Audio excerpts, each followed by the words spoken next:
Dictation will start on 3 seconds. Start. The appellant was thus held guilty also of causing the knife injury to Rakesh and came to be convicted under section 324 in addition to section 302 of the penal code. Under section 324, he was sentenced to rigorous imprisonment for 1 year. He was also convicted under section 25 of the Arms Act by a separate judgment of the trial court dated February 2, 1998 in Sessions case number 26 of 1993 and sentenced to the period of imprisonment already undergone as under trial against the two judgments of the trial court. Three appeals were filed in the High Court. The High Court, by the judgment and order coming under appeal, dismissed all the three appeals and the revision and thus upheld the judgments of the trial court in all aspects.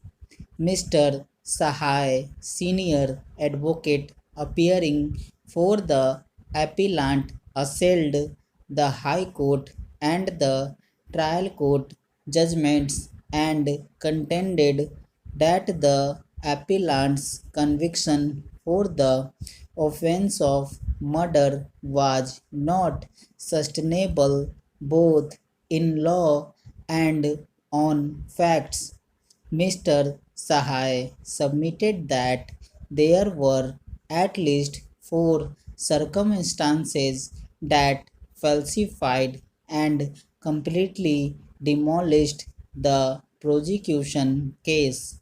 First, there was a patent contradiction between the prosecution case and the motive assigned by it to the accused for committing the crime. Secondly, it was undeniable that injuries were fabricated both on the person or the deceased and Rakesh, the only eyewitness whose evidence was accepted by the High Court at the time when the plea was raised before the High Court that the impugned orders are vitiated on account of non-supply of inquiry report.